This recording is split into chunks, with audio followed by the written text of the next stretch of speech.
السلام عليكم ورحمة الله وبركاته. ازيكم يا شباب؟ عاملين ايه؟ يا رب تكونوا بخير وصحة وسعادة. النهارده يا جماعة احنا بنوريكم ضرفة او دولاب صغير يا جماعة. ده للايه؟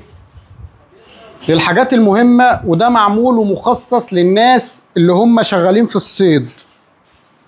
بيبقى عندهم طبعا بنادق صيد يا جماعة، حاجات طويلة الكلام ده، فبيحتاجوا حاجة تكون بعيدة عن الأطفال وبعيدة عن أي إيد أي حد، لأن الحاجات دي طبعا برضو بتبقى خطر، لأن أي حاجة بتطلع منها الكلام ده بتأذي الناس.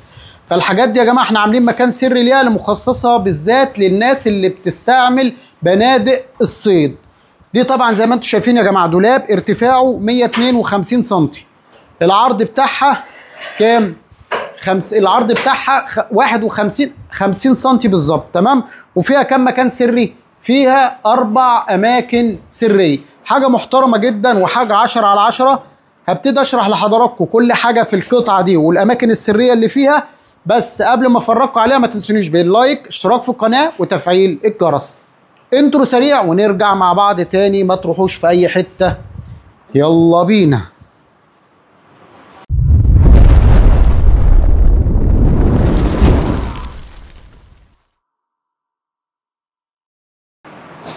السلام عليكم ورحمة الله وبركاته. ورجعنا بعد الانترو يا جماعة. زي ما انتم شايفين الدولاب بتاعنا فيه 4 أماكن سرية. هبتدي أشرح لحضراتكم الأماكن السرية وكل حاجة موجودة فيه بالتفصيل. أول حاجة بنفتح الضرفة بالشكل ده، بنبص كده يا جماعة زي ما انتم شايفين، تلاقوا هنا رف رف رف رف، تقسيمة رفوف عادية خالص ما فيهاش أي حاجة، وبترص حاجتك وكل حاجة زي الفل. نيجي تحت برضو نفتح نلاقي برضو ضرفة قلاب وفيها برضو رف. يبقى عندك ادي رف وادي رف وادي رف وادي رف وادي رف. كل ده يا جماعة فيه رفوف وفيه التقسيمة زي ما انت شايف، حاجة 10 على 10 وحاجة زي الفل. نقفل بالشكل ده، نلاقي المفصلات بتاعتنا سوفت كلوز يا جماعة زي ما انتم شايفين، والكوالين بتاعتنا طبعا كوالين ألماني، حاجة تقيلة وحاجة محترمة جدا جدا جدا. مقبض تنسيق يا جماعة في الألوان، الشغل جميل وحاجة ما شاء الله تحفة و10 على 10. نفتح كده يا جماعة. كل الموضوع بنعمل ايه؟ بنروح جايين فاتحين بالشكل ده كده، تمام. نبص طبعا ما فيش أي حاجة للكوالين ولا أي حاجة للكلام ده. أنا قلت لحضراتكم طبعا الحاجات دي بتبقى مخصصة للصيد. بنشيل الرف بالشكل ده بالطريقة دي، تمام. ونيجي نعمل دي كده بنفس الشكل اهو، واللي بعدها بنفس الشكل كده. احنا شلنا كل الرفوف. نبص كده قدامكم نلاقي فيه ايه قدامنا؟ نلاقي كالون، مكان كالون. زي ما قلت لحضراتكم الحاجات ديت مخصصه للحاجات الكبيره. زي ما انت شايف انا بفتح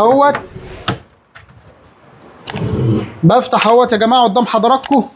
ادي شلنا كده، تبص تلاقي عندك ارتفاع متر يا جماعه في عرض 50 سم. حط اللي نفسك فيه كله فيها، تمام. ونشيل الارفف كده. الارفف ديت كلها متحركه، بس احنا عاملينها اوبشن. حابب تحطها وتستخدمها مفيش مشكله، حابب تلغيها انت وراحتك، تمام. وطبعا الضرفه بتقفل وتفتح بكل سهوله وبكل بساطه زي ما انتم شايفين بالشكل ده اهو. ضرفه بتفتح وتقفل يا جماعه بكل سهوله وكل بساطه. لو انتوا لسه معايا يا جماعه ما تنسونيش باللايك، اشتراك في القناه، وتفعيل الجرس. اخواتنا وحبايبنا بنشيل يا جماعه برضو، بنقفل بنفس الوضع ده زي ما انتوا شايفين. بنشيل الكالون ونروح حاطينه هنا كده، ونروح جايبين الشغل بتاعنا بالشكل ده. بنحط اول رف اهوت، ماشي، ده اول رف، تمام. ادي تاني رف، ادي تاني رف يا شباب، وادي تالت رف. طبعا يا جماعه احنا لما بنحط الارفف والكلام ده، الرف ده طبعا الارفف دي بتتثبت وبتتامن تامين من النار، محدش بيفكها الا الزبون، تمام. بنعرفه التركه بتاعتها ان ازاي دي تبقى متامنه، محدش يقدر يفتحها الا هو بس. بنحتفظ طبعا بالتركه دي للعميل، هو اللي بيتعامل فيها. فزي ما انتم شفتوا يا جماعه طبعا انت بترص حاجتك هنا كلها والكلام ده بيبقى زي تمويه. يعني هي دلوقتي انت اول ما بترص الحاجه خلاص انت موتت الكلام. ولما بتقفل الضرفه بتاعتك بالشكل ده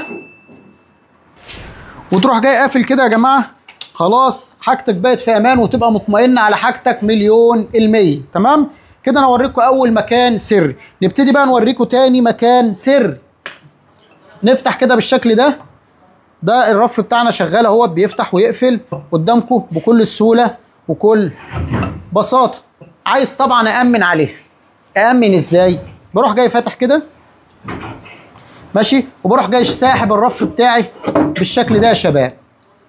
بعد ما سحبت الرف بتاعي بلاقي المفتاح اهوت بتاعي، وتلاقي برضو في كالون نفس الوضع جوه، برضو بتفتح بنفس الشكل ده بس ايه؟ قلاب. بتفتح قلاب كده يا جماعه. تمام؟ زي ما انتم شايفين بتفتح قلاب. الضرفه شغاله قلاب ومتقسمه طبعا من جوه حاجه 10/10 وحاجه فوق الممتاز. الضرفه طبعا بتفتح وتقفل بكل سهوله وكل بساطه. تمام؟ ومعموله برضو بالكالون جوه زي ما انتم شايفين، متأمنه و10/10. بنحط طبعا الرف بتاعنا برضو راخر تاني نفس الوضع اهو. بنحط الرف بالشكل ده. الرف بتاعنا اتحط يا جماعه، حط اللي نفسك فيه كله، خلي قلبك زي الحديد.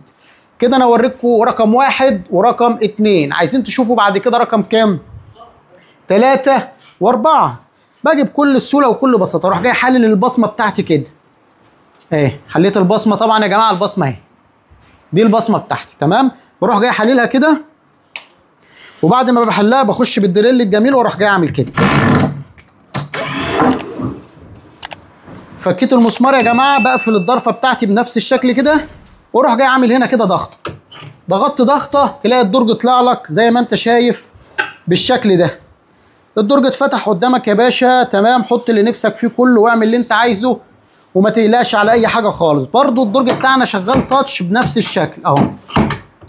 شوف، انا عايزك تشوف السهوله بتاعه الدرج وانا بفتحه وبقفله. تمام؟ نفتح كده تلاقي الدرج مش راضي يجيب معاك اي حاجه ولا اي حاجه خالص. عشان نفتح مرحله رقم 2 لازم نجيب المغناطيس بتاعنا الجميل ونحطه في نفس المنطقه دي كده، ونروح جايين ساحبين السحبه دي كده، تلاقي طلع لك رقم 4. رقم 4 يا جماعه قدامكم اهوت. زي ما انتم شايفين التقسيمه بتتكلم عن نفسها والشغل بيتكلم لله الحمد عن نفسه. وطبعا زي ما قلت لحضراتكم لما بنربط البصمه بتاعتنا ونأمن عليه، انسى ان حد يقدر يوصل لاي حاجه في الحاجات دي. نقفل كده يا جماعه ونشيل المغناطيس. شيلنا المغناطيس بتاعنا بالشكل ده ماشي. تفتح تلاقيه خلاص مش راضي يفتح. ليه؟ لان المغناطيس اتشال. بعد كده بنروح جايين ضاغطين كده. تمام؟ ونروح جايين بنفس الوضع رابطين المسمار بتاعنا تاني كده. ربطنا المسمار يا جماعه ونيجي بالبصمه بتاعتنا نروح مركبينها كده بالشكل ده. ربطنا البصمه، نقفل الضرفه بتاعتنا كده ونروح جايين مأمنين كده على شغلنا، يبقى زي الفل ويبقى 10/10. وبكده يا جماعه انا شرحت لحضراتكم كل حاجه لها علاقه بالدولاب ده في 4 اماكن سريه. وكده الفيديو بتاعنا يكون خلص. يا ريت لو عجبكم الشغل اللي احنا بنقدمه او عجبكم اللي احنا بنعمله، والشغل اللي احنا بنعمله ده يا جماعه احنا بنتعب فيه قوي قوي قوي يعني، فانت مش هتخسر حاجه لما تدعم اخوك بلايك او اشتراك او شير. انا ما بطلبش منك الكلام ده الا لما تشوف الشغل عجبك ولا ما عجبكش. لو عجبك هتعمل لايك، ما عجبكش احنا ما خسرناش حاجه، ولنا الشرف ان حضراتكم تكونوا بتشاهدوا منتجاتنا. وبكده يكون الفيديو خلص. اخواتي وحبايبي، سلام.